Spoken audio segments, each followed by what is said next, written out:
Om Namo Bhagavate Vasudevaya. Narayana Namaskritya Naram Dev Narottam Devim Saraswatim Vyasam Tato Jayamudire Nashtapraya Shavadreshu Nityam Bhagavata Sevaya Bhagavati Uttam Shloke Bhaktir Bhavati Naistiki. So continuing with the discussion on Srimad Bhagavatam, Canto 10, Chapter 68, the marriage of Samba. So yesterday we studied how Samba, son of Krishna, had gone to kidnap Duryodhana's daughter, Lakshmana. And when he kidnapped her, all the Kurus, 6 of the biggest warriors, they attacked him and they imprisoned him. And Balramji came to Hastinapur and he tried to talk to Kurus, all the big warriors, and they insulted him. They said, because of Kurus, you Yadus are ruling over. We have given you some land to rule over. So Balramji got very angry. So let's see what he did. Text 41. Langlagren nagaram udvidarya gajavyam vichakarshitsa gangayam praharshanyam arshita. The Lord angrily dug up Hastinapur with the tip of his plow and began to drag it, intending to cast the entire city into the Ganges. He was so angry. With his tip of plow, he dug up in the earth and he was dragging the whole city of Hastinapur. Can you believe that? Whole Delhi, he was dragging it to cast it into Ganges.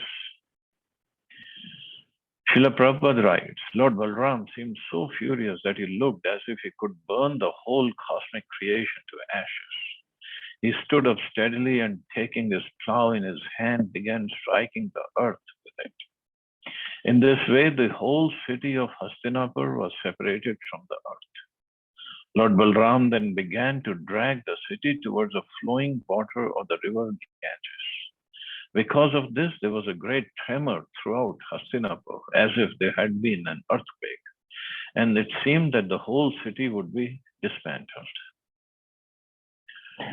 Srila Vishwanath Chakravarti Thakur comments that by the Lord's desire, his plow had increased in size, and that as Balram began dragging Hastinapur towards the water, he ordered the Ganges, except for Samba, you should attack and kill everyone in the city with your water. Thus, he would fulfill his promise to rid the earth of the Kauravas while making sure that nothing bad would happen to Samba, because Samba was still in the custody of Kauravas. So we can understand when a big earthquake and what would happen to all the Kaurav warriors. Nobody can fight against this kind of war. Jalyanam eva ghurnam gangayam nagaram patat akrishyamanam alokya Kaurava jata sambrama tameva sharanam jagmu sakutumba jijiv vishvaha sa lakshmanam puraskritya sambam pranjalaya prabhum. Seeing that the city was tumbling about like a raft at sea as it was being dragged away, and that it was about to fall into the Ganges, the Kauravas became terrified. To save their lives, they approached the Lord for shelter, taking their families with them. Placing Samba and Lakshmana in front, they joined their palms in supplication. The city of Hastinapur began to roll about like a raft in a stormy sea. The frightened Kauravas, to quickly appease the Lord, immediately brought Samba and Lakshmana and placed them in the front.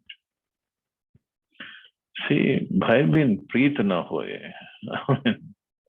Balramji came and he talked to them nicely. They did not listen.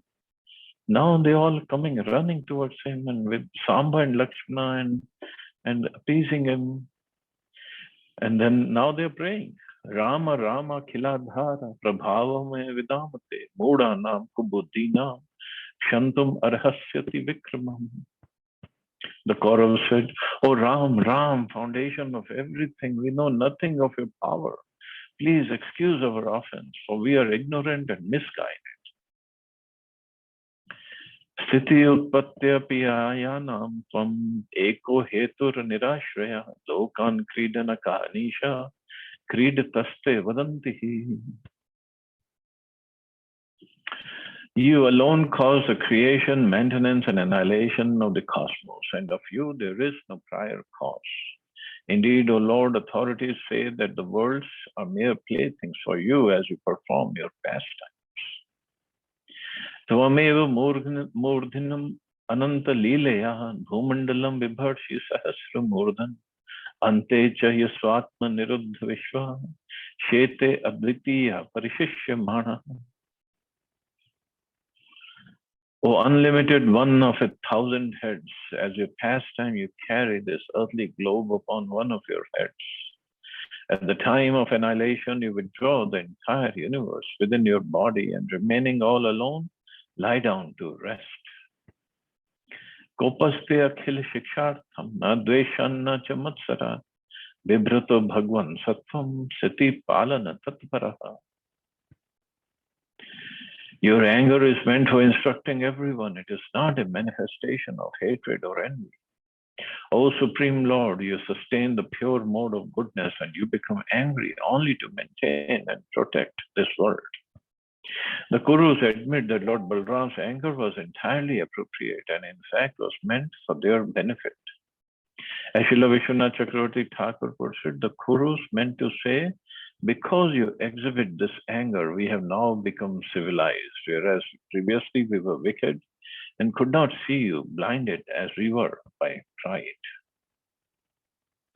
Namaste Sarva Bhutatman Sarva Shakti Dharavyaya Vishwakarman Namaste Astu Tvam Vayam Sharanam Gataha. We bow down to you, O soul of all beings, O wielder of all potencies, O tireless maker of the universe, offering you obeisances, we take shelter of you. The chorus clearly realized that their lives and destinies were in the hands of the Lord. Shri Shukavacha, Evam Prapanne Samvigna, Vepa Manayat Balaha, Prasadita Suprasanno, Ma Bhashteti Abhayam Dado. Shukdev Goswami said, thus propitiated by the Kurus whose city was trembling and who were surrendering to him in great distress, Lord Balram became very calm and kindly disposed toward them. Do not be afraid, he said, and took away their fear. So he didn't drown the city in Ganges. Duryodhana pari barham kunjaran shashti hayana dadocha dvadash shatanya ayutani turangaman tathanam shat sahasrani rokamanam suryavarchasam dasinam nishka kantinam sahasram duhitri vatsalam. Duryodhan, being very affectionate to his daughter, gave as a dowry 1,200 60-year-old elephants, 120,000 horses, 6,000 golden chariots shining like the sun, and 1,000 maidservants with jeweled lockets on their necks. Pratigriya tu tatsarvam bhagwan satvata rishabha sasuta sasnusha traya suhrid bhir avinandita. The Supreme Lord, Chief of the Yadavs, accepted all these gifts and then departed with his son and daughter-in-law. As his well-wishers bade them farewell. Ratha pravishta swapuram halayudha sametya bandhun anurakta chetasa shashansa sarvam yadupangavaanam madhya sabhayam kurushu sacheshitam. The Lord Halayud entered this city, Dwarka, and met his relatives, whose hearts were all bound to him in loving attachment. In the assembly hall, he reported to the Yadu leaders everything about his dealings with the Kurus. Adyapi cha puram hyetat suchayad rama vikramam samunattam dakshinato gangayam anudrishyate. Even today, the city of Hastinapur is visibly elevated on its southern side along the Ganges, thus showing the signs of Lord Balram's prowess. Now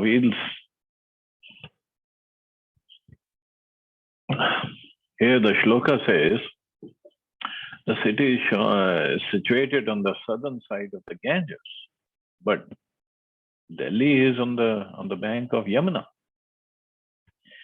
So some acharyas said actually he did not take it to Ganges, he took it to Yamuna. And Yamuna, there's a different opinion. Like they said this Yamuna was part of the Ganges, something like that. Srila Prabhupada says, for the most part, it was a practice of the Kshatriya kings to inaugurate some kind of fighting between the parties of the bride and bridegroom before the marriage. When Samba forcibly took away Lakshmana, the elderly members of the Kuru dynasty were pleased to see that he was actually the suitable match for her. In order to see his personal strength, however, they fought with him, and without any respect for the regulations of fighting, they all arrested him. When the Yadu dynasty decided to release Samba from the confinement of Kurus, Lord Balram came personally to settle the matter. And as a powerful Kshatriya, he ordered them to free Samba immediately. The Kauravas became superficially insulted by this order, so they challenged Lord Balram's power. They simply wanted to see him exhibit his inconceivable strength. Thus, with great pleasure, they handed over their daughter to Samba, and the entire matter was settled. Duryodhan, being affectionate towards his daughter Lakshmana, had her married to Samba in great pomp. Balram was very satisfied after his great reception from the side of the Kurus, and accompanied by the newly married couple, he started towards the capital city of Dwarka. And when Lord Balram triumphantly reached Dwarka, where he met with many citizens who were all his devotees and friends. When they all assembled, Lord Balram narrated the whole story of the marriage, and they were astonished to hear how Balram had made the city of Hastinapur tremble. So basically, this was to glorify Lord Balram, his power, his strength, and how in the beginning he didn't want any fight. He just wanted the matter to be settled peacefully. But somehow Kuru warriors were not ready for that. So thus ends the purpose to 10th canto, 68th chapter of Srimad Bhagavatam, entitled The Marriage of Samba. So we start next chapter, chapter 69. Narad Muni visits Lord Krishna's palaces in Dwarka. So now we will see the glories of Dwarka, the opulence of Dwarka, the opulence of obviously Krishna's energies. It's amazing, this chapter. Shri Shukvacha, Narakam Nihatam Shrutva, Tathodvaham Cha Yoshitam, Krishne Naikena Bhavinam, Taddi Drukshu Smanaradaha, Chitram Bataitad Dekena, Vapusha Yugpat Prithak, Griheshu Dvayashta Sahasram, Striya Ek Udavahat, Iti Utsuko Dvaravatim, Devarshir Drishtam Agamat, Pushpito Pavanarama, Dvijalikul Naditam, Utfullendivar Ambhoja, Kalhara Komudot Palah, Churitesh Sarasucha, Kujitam Hansa Sarasa, Prasad Lakshar Navapir, Jushtam Sfati Karajata, Mahamar Kataprakya, Swarna Ratna Parichadha, Vibhakta Rathyapat Chatvaraparna, Shali Sabhavi Ruchiram Surale, Sansikta Margang Navithi Dehalim, Patata Patak Dvajavari Tatapam. Shukdev Goswami said, hearing that Lord Krishna had killed Narkasura and had alone married many brides, Narad Muni desired to see the Lord in this situation. He thought, it's quite amazing that in a single body, Lord Krishna simultaneously married 16,000 women, each in a separate palace. Thus the sage of the demigods eagerly went to Dwarka. The city was filled with the sounds of birds and bees flying about the parks and pleasure gardens. while its lakes, crowded with blooming endeavor, Ambhoj, Kahlar, Kumud, and Utpal lotuses, resounded with the calls of swans and cranes. Dwarka boasted 900,000 royal palaces. Wow, 900,000. There were 16,108 queens, but there were many other palaces because there were many other dignitaries living there. All constructed with crystal and silver and splendorously decorated with huge emeralds. Inside these palaces, the furnishings were bedecked with gold and jewels. Traffic moved about. Okay, there was traffic also. Now, not cars, but there were definitely chariots and horses and other means of transportation. Traffic moved along a well-laid out system of boulevards, roads, intersections, and marketplaces, and many assembly houses and temples of demigods graced the charming city.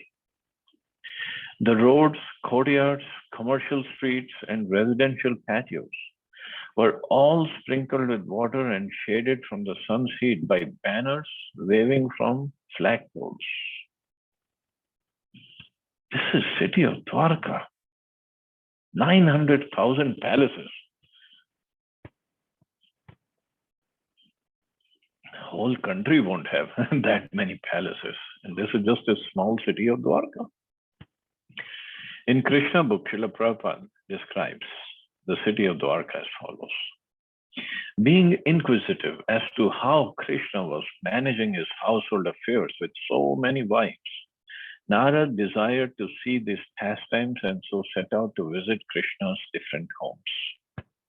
When Narad arrived in Dwarka, he saw gardens and parks full of various flowers of different colors, and also orchards overloaded with a variety of fruits. Beautiful birds were chirping and peacocks crowed delightfully.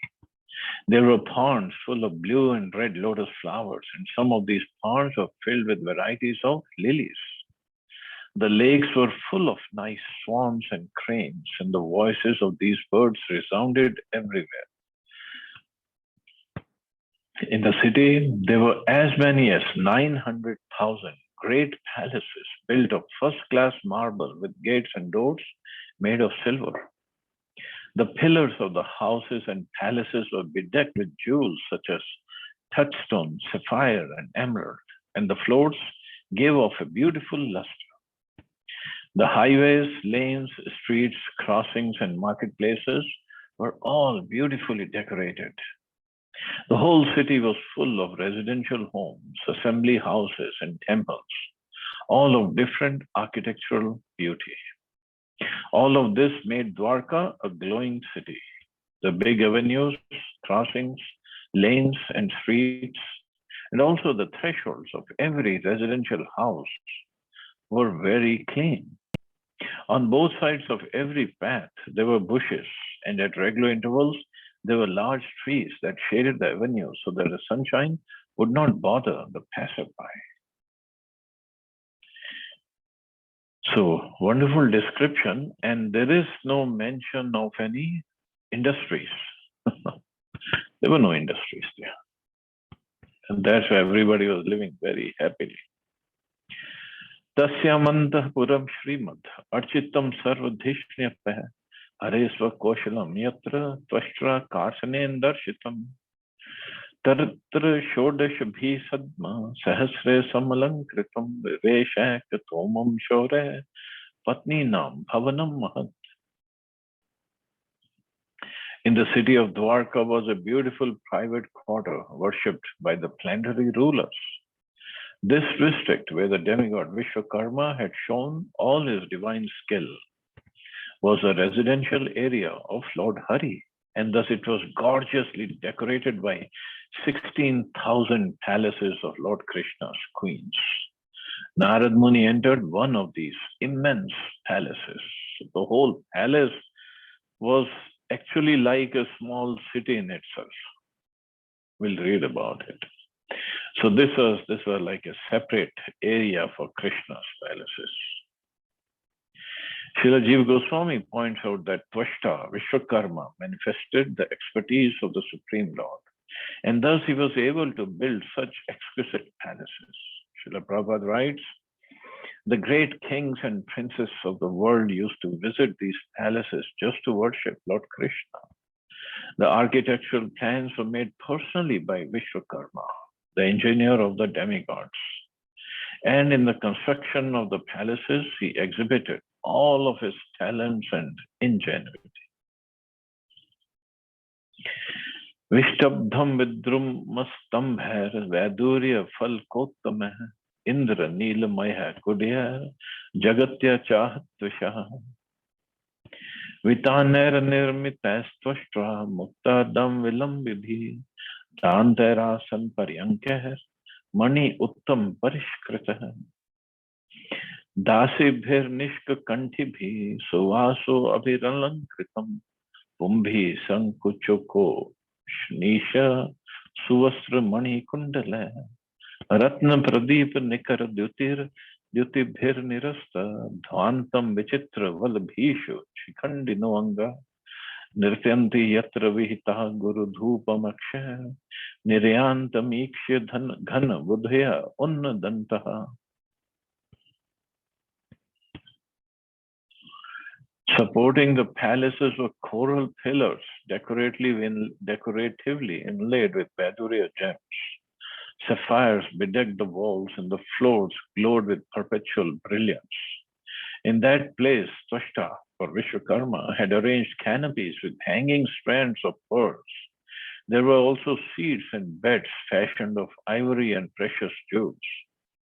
In attendance were many well-dressed maid-servants bearing lockets on their necks and also armor-clad guards with turbans, fine uniforms, and jeweled earrings. The glow of numerous jewel-studded lamps dispelled all darkness in the palace. My dear king, on the ornate ridges of the roof danced loudly crying peacocks, who saw the fragrant aguru scents escaping through the holes of the lattice windows and mistook it for a cloud. So much of aguru incense was burning that the peacocks were thinking this is a cloud. Srila Prabhupada writes, there was so much incense and fragrant gum burning that the scented fumes were coming out of the windows. The peacocks became illusioned by the fumes, mistaking them for clouds, and began dancing jubilantly. There were many maidservants, all of whom were decorated with gold necklaces, bangles, and beautiful saris. There were also many male servants who were nicely decorated in cloaks and turbans and jeweled earrings. Beautiful as they were, the servants were all engaged in different household duties. So every palace was so beautifully arranged, organized, constructed. And everything was constructed in just one night by Vishwakarma ji. Tasmena samana guna rupa vaya suvesha dasi sahasra yuttayanu savam grihinya vipro dadarsha chamar vyajanena rukma dandena satvat patim parivijyantya. In that palace, a learned Brahman saw the Lord of the Sattva, Sri Krishna, and together with his wife, who fanned him with the gold-handled yak-tail fan. She personally served him in this way, even though she was constantly attended by 1,000 maidservants, equal to her in personal character, beauty, youth, and fine dress.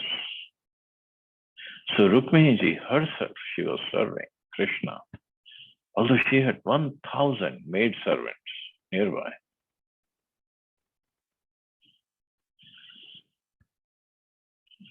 Tam sanniriksha Bhagwan Sahasotit Shri Paryankata Sakal Dharma Bhritam Varishta Anam me Pada Yuglam Shirsa Kirita Jushten Sanjalir Vivish Dasane Sve. The Supreme Lord is the greatest upholder of religious principles. Thus, when he noticed Narad, he rose at once from Goddess Shri's bed, bowed his crowned head at Narad's feet, and joining his palms, had the sage sit in his own seat. Tasyavanitya charano tadapa samurdhana vibraj jagat guru tamo api satam patirhi brahmanya deviti yad gunanam yuktam tasya charano shocham ashesha tirtham. The Lord bathed Narad's feet and then put the water on his own head. Although Lord Krishna is the supreme spiritual authority of the universe and the master of his devotees, it was proper for him to behave in this way. For his name is Brahmanya Deva, the Lord who favors the Brahmins. Thus Shri Krishna honored the sage Narad by bathing his feet, even though the water that bathes the Lord's own feet becomes the Ganges, the ultimate holy shrine. So he himself was bathing the feet of Narad Muni and sprinkled that water on his head. Since Lord Krishna's own lotus feet are the source of the most holy Ganges, the Lord did not have to purify himself by bathing Narad Muni's feet. Rather, Srila Prabhupada explains, Lord Krishna in Dwarka enjoyed the pastimes of a perfect human being. When therefore he washed the feet of the sage Narad and took the water on his head, Narad did not object, knowing well that the Lord did so to teach everyone how to respect saintly persons. So this is how Krishna respected Narad Muni. And later he will respect Sudama also the same way. So anyway, beautiful description is there, and we'll read more about it tomorrow. See, anybody has any questions or comments?